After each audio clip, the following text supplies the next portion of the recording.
it strong.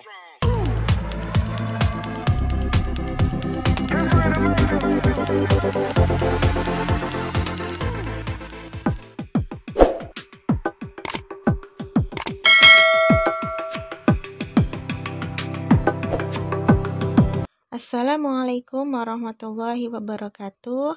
Masih bersama dengan Ibu Anis, kita belajar tentang IPA kelas 9, yakni materi pewarisan sifat pada manusia. Pembelajaran kita kali ini berdasarkan kompetensi dasar 3.3, yakni menerapkan konsep pewarisan sifat dalam pemuliaan dan kelangsungan hidup makhluk hidup. Adapun yang nanti dipelajari adalah dasar pewarisan sifat, kelainan dalam pewarisan sifat, dan menentukan filial dari pewarisan sifat. Mari kita bahas bersama. Mari kita perhatikan gambar berikut. Ada sebuah foto anggota keluarga. Nah, kalian perhatikan antara ayah, ibu, anak. Apakah wajah mereka ada yang mirip? Atau dengan beberapa orang ini, apakah mereka mirip atau berbeda? Nah, atau dengan satu wanita ini yang memiliki kulit dan rambut serba putih semua. Apakah yang menyebabkan hal ini bisa terjadi? Mari kita bahas bersama. Nah, setiap makhluk hidup akan mewariskan sifat-sifat yang ia miliki kepada keturunannya. Itulah sebabnya mengapa kita mempunyai kesamaan sifat maupun fisik kepada orang tua kita. Nah, proses pewarisan sifat itu diatur oleh materi genetik yang ada di dalam sel, tepatnya ada di dalam inti sel atau disebut dengan nukleus. Nah, di dalam nukleus itu terdapat kromosom dan terdapat gen. Nah, kromosom ini kemudian terdapat DNA dan RNA yang akan membentuk gen atau sifat-sifat tertentu. Nah, kromosom ini adalah molekul DNA yang panjang yang mengandung sebagian atau seluruh materi genetik organisme. Nah, jumlah kromosom dalam manusia atau pada manusia ada 23 pasang atau 46 buah yang dibedakan menjadi dua, yaitu autosom dan gonosom. Sel tubuh manusia mengandung kromosom yang bersifat diploid. Nah, diploid ini disimbolkan dengan 2N. Sedangkan pada sel kelamin, yakni sel sperma, sel telur, dan gamet mengandung kromosom yang haploid atau disimbolkan dengan N. Perbedaan DNA dan RNA. DNA memiliki fungsi mengendalikan faktor keturunan dan sintesis protein, sedangkan RNA yaitu mengendalikan sintesis protein itu sendiri. Letaknya DNA terdapat pada inti sel, sedangkan RNA terdapat pada inti sel, sitoplasma, ataupun di ribosom. Komponen gula pada DNA mengandung deoksiribosa, sedangkan RNA hanya mengandung ribosa. Ukurannya, kalau DNA ukurannya lebih panjang, kalau NRA ukurannya pendek. Jenis basa pada nitrogen mengandung purin dan gugus fosfat, kalau RNA mengandung purin dan pirimidin. Kadar DNA tidak akan berubah, sedangkan kadar RNA akan berubah. Istilah-istilah dalam persilangan yang wajib kalian tahu dalam mempelajari materi pewarisan sifat. Yang pertama adalah parental, disimbolkan dengan huruf P besar. Ini artinya adalah induk atau orang tua. Yang kedua adalah filial, artinya keturunan. Nah, adapun keturunan pertama disebut anak, ini disimbolkan dengan F1. Sedangkan keturunan kedua disebut dengan cucu, ini disimbolkan dengan F2. Yang ketiga ada genotip. Nah, genotip adalah sifat-sifat menurun yang tidak tampak dari luar, disimbolkan dengan pasangan huruf seperti berikut. Ada A besar, A besar, A besar, A kecil, A kecil, A kecil, A besar, A besar, B besar, B besar, dan A besar, A kecil, B besar, B kecil, dan masih banyak lagi. Nah, yang keempat ada gamet.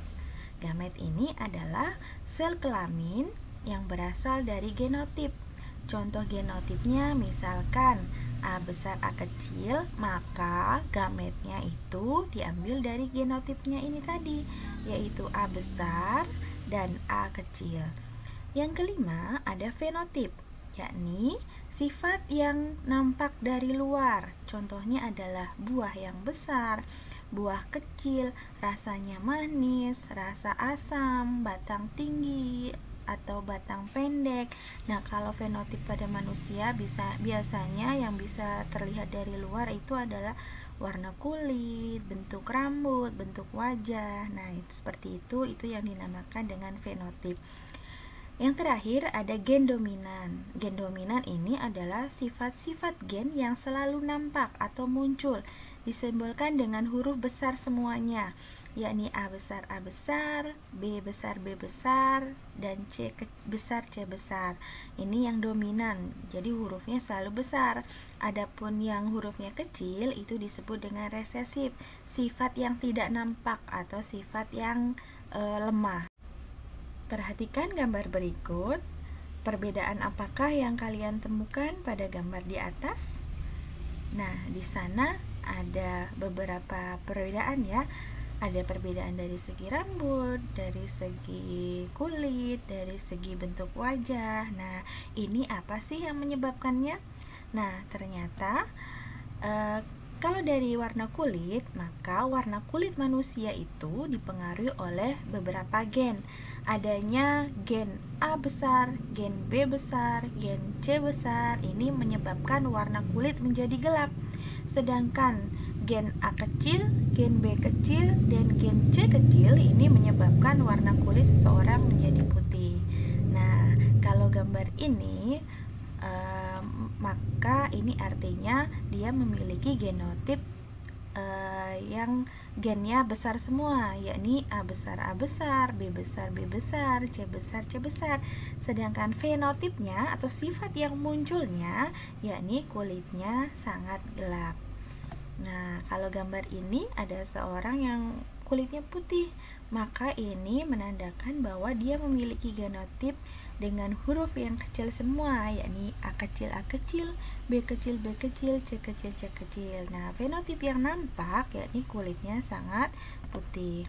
Yang ketiga, ada seseorang yang memiliki kulit sawo matang. Berarti dia memiliki genotip gabungan dari huruf besar dan gabungan dari huruf kecil. Maka genotipnya adalah A besar A kecil, B besar B kecil, C besar C kecil. Adapun perbedaan berikutnya adalah tentang jenis rambut. Jenis rambut manusia dipengaruhi oleh banyaknya gen C besar dan gen C kecil. Gen C besar ini mengkode untuk rambut keriting, sedangkan gen C kecil ini bersifat resesif, artinya bersifat lemah. Ini mengkode untuk rambut yang lurus. Nah, kalau ada gambar seperti ini berarti dia memiliki genotip C besar C besar. Nah, sehingga fenotip yang muncul adalah rambutnya keriting. Nah, gambar yang kedua ini berarti memiliki genotip C kecil C kecil, fenotipnya untuk rambut lurus. Yang ketiga adalah rambut ikal, yaitu genotipnya C besar dan C kecil. Nah, contoh kasus. Seorang pria berambut keriting menikah dengan perempuan berambut ikal. Persentase kemungkinan anak yang berambut ikal adalah, maka cara menentukan jawabannya adalah kita tentukan genotip orang tuanya terlebih dahulu. Nah, ada pria berambut keriting, berarti genotipnya adalah C besar C besar. Menikah dengan perempuan berambut ikal, berarti gabungan antara genotip keriting dengan genotip lurus. Berarti gen dari wanita tersebut adalah C besar dan C kecil. Nah, kemudian dari genotip yang kita tentukan ini, maka kita tulis P adalah parental, kita ambil dari C besar, dan dari wanitanya C besar, C kecil. Nah, kita ambil gametnya, yaitu G. Nah, gamet ini diambil dari C besar, karena C besar, C besarnya ini hurufnya sama, maka kita cukup ambil satu aja, yaitu kita tulis C. Nah, sedangkan C besar C kecil, maka kita ambil dua-duanya karena hurufnya berbeda. Jadi kita ambil C besar dan C kecil. Nah, setelah ini kita baru bisa menentukan filial atau keturunan. keturunan pertamanya dengan cara menyilangkan antara C besar dengan C besar terlebih dahulu, sehingga muncullah keturunan pertama C besar. Kemudian silangkan lagi dengan C kecil, yaitu C besar disilangkan dengan C kecil, sehingga muncul keturunannya adalah C besar dan C kecil. Jadi jumlah C besar yang berambut keriting jumlahnya 1 orang, dan jumlah C besar C kecil yang berambut ikal jumlahnya adalah 1 orang juga. Jadi ini memiliki keturunan 2, yang satu berambut keriting, yang satu lagi berambut ikal. Jadi untuk pria yang berambut keriting menikah dengan perempuan berambut ikal, maka kemungkinan anaknya adalah berambut keriting dan berambut ikal, tidak ada yang berambut lurus. Nah, berapakah persentase yang berambut ikal? Maka kita hitung, yang berambut ikal adalah 1 orang dari 2 orang anak jumlahnya, maka 1/2 kali persentasenya, yaitu 100%. Nah, jadinya menghasilkan 50%. Nah, sekarang ada albino. Apa sih albino ini? Albino ini merupakan kelainan pewarisan sifat. Nah, kelainan ini dikarenakan tubuh seseorang tidak dapat memproduksi pigmen melanin di dalam tubuhnya, sehingga seluruh tubuhnya berwarna putih. Nah, seperti gambar ini. Nah, sifat albino ini dikendalikan oleh gen A kecil yang bersifat resesif, sedangkan orang normal memiliki pigmen yang dikendalikan oleh gen A besar. Nah, untuk orang yang memiliki sifat albino, maka genotipnya semuanya ditulis dengan huruf A kecil semua, sedangkan fenotip orang normal genotipnya adalah A besar. Nah, bagaimana untuk yang memiliki genotip A besar A kecil? Maka dia sebenarnya tidak albino, tapi dia memiliki sifat pembawa sifat albino atau disebut dengan carrier.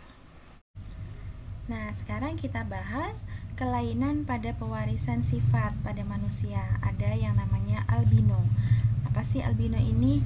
Albino ini adalah kelainan karena tubuh seseorang tidak dapat memproduksi pigmen melanin di dalam tubuhnya, sehingga seluruh tubuhnya berwarna putih. Nah, perhatikan foto wanita tersebut. Nah, semuanya berwarna putih sampai bulu matanya, alisnya itu semuanya berwarna putih. Nah, sifat albino ini dikendalikan oleh gen A kecil yang bersifat resesif, sedangkan pada orang normal memiliki pigmen yang dikendalikan oleh gen A besar. Jadi, orang yang menderita albino ini genotipnya ditulis dengan A kecil, sedangkan pada orang normal maka genotipnya adalah A besar. Bagaimana kalau orang yang memiliki genotip A besar dan A kecil? Maka dia sebenarnya normal, tetapi dia pembawa sifat albino atau carrier. Nah, kemungkinan besar kalau dia memiliki keturunan, memiliki anak, maka kemungkinan besar anaknya bisa menjadi albino. Nah, contoh kasus, seorang laki-laki normal menikah dengan perempuan carrier albino, maka kemungkinan anak yang mengalami kelainan genetika albino adalah, kita jawab, kita tentukan dulu gennya. Laki-laki normal atau orang normal itu gennya A besar, sedangkan albino gennya adalah A kecil. Carrier atau pembawa sifat albino gennya adalah A besar dan A kecil. Nah, maka kita tentukan dulu parentalnya, yaitu laki-laki normal berarti gennya adalah A besar, sedangkan perempuan carrier atau pembawa sifat albino maka gennya adalah A kecil. Nah, kita ambil gametnya diambil dari A besar, maka cukup ditulis A karena hurufnya sama. Nah, kemudian kita ambil dari yang carrier, karena ini gennya beda antara A besar dan A kecil, maka kita ambil dua-duanya, yaitu A besar dan A kecil. Setelah ini, kita bisa menentukan keturunan pertamanya. Kita silangkan antara A besar dengan A besar menjadi A besar, A besar. Kemudian, kita silangkan juga A besar dengan A kecil. Nah, maka keturunannya ada A besar, A kecil. Jadi jumlah A besar yang normal ada 1 orang, jumlah yang carrier A besar, A kecil ada 1 orang. Jadi jumlah keturunan pertamanya ada 2, yang 1 normal, yang 1 carrier. Carrier itu dia normal tapi pembawa sifat albino untuk keturunannya mendatang. Nah, kalau yang ditanya berapa persen kemungkinan anak yang mengalami kelainan genetika albino. Nah, dari 2 anak ini tidak ada yang albino, maka jawabannya adalah tidak ada. Kelainan lainnya dalam pewarisan sifat, yang pertama ada hemofilia, yaitu kelainan yang ditandai dengan darah sukar membeku, dipengaruhi oleh gen H kecil pada kromosom X, sedangkan H besar pada kromosom X itu artinya normal. Jadi begini maksudnya, orang yang memiliki kelainan hemofilia atau darahnya susah membeku kalau terjadi luka, maka berarti di dalam kromosomnya itu mengandung gen H kecil. Nah, tapi kalau pada orang normal itu mengandung gen H besar. Nah, kita lihat tabelnya. Perempuan itu kromosomnya adalah XX, sedangkan laki-laki kromosomnya adalah XY. Pada perempuan normal, maka kromosomnya adalah XH. Sedangkan pada perempuan carrier, kromosomnya adalah XH besar, XH kecil. Sedangkan hemofilia, seseorang perempuan yang mengidap hemofilia, maka kromosom yang ada pada tubuhnya itu adalah XH kecil.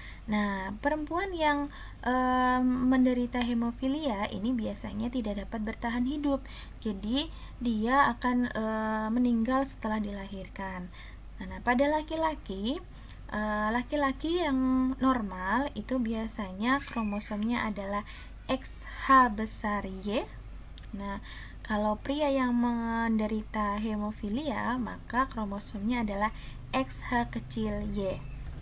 Nah, jadi penyakit hemofilia ini biasanya terjadi pada laki-laki. Kenapa?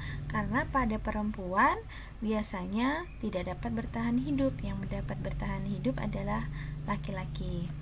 Nah, kemudian ada kelainan juga yang disebut dengan buta warna, yakni kelainan yang diturunkan melalui kromosom kelamin yang disebabkan oleh gen resesif, gen CB pada kromosom X. Nah, perhatikan tabelnya. Pada perempuan normal, maka kromosomnya adalah XX. Pada perempuan carrier, kromosomnya adalah XCBX. Pada perempuan buta warna, kromosomnya adalah XCB. Pada laki-laki normal, kromosomnya adalah XY. Sedangkan pada laki-laki buta warna, kromosomnya adalah XCBY. Nah, contoh kasus. Seorang pria penderita buta warna menikah dengan wanita carrier buta warna. Berapakah persentase anak yang menderita buta warna dari pasangan tersebut? Nah, kita tentukan dulu kromosomnya. Laki-laki buta warna itu memiliki kromosom XCBY, sedangkan perempuan carrier itu memiliki kromosom XCBX. Nah, kita ambil parentalnya atau P-nya dari laki-laki buta warna XCBY dan perempuan carrier yaitu XCBX. Kemudian kita ambil gametnya. Berhubung di sini XCBY itu gametnya berbeda semua, maka kita ambil dua-duanya. Sedangkan perempuan carrier memiliki kromosom yang berbeda juga, jadi kita ambil dua-duanya juga. Setelah ini kita silangkan untuk mendapatkan filial atau keturunan pertama. Silangkan antara XCB dengan XCB, jadilah XCB. Nah, ini artinya adalah perempuan buta warna. Kemudian kita silangkan lagi XCB dengan X, maka ini artinya adalah perempuan carrier. Nah, setelah itu kita silangkan lagi, yaitu XCB dengan Y. Maka yang terjadi XCBY adalah laki-laki buta warna, sedangkan XY adalah laki-laki normal. Jadi jumlah keturunannya ada 4, yang perempuan buta warna 1, laki-laki buta warna 1, perempuan carrier 1, laki-laki normalnya 1. Jadi jumlah yang buta warna semuanya ada 2, yang 1 perempuan, yang 1 laki-laki. Nah, kalau dipresentasikan maka yang buta warna ada 2 dari 4 anak, jadi 2/4 dikali 100 sama dengan 50%. Terima kasih telah menonton video ini sampai akhir. Semoga ilmunya bermanfaat. Sampai ketemu lagi pada video berikutnya. Wassalamualaikum warahmatullahi wabarakatuh.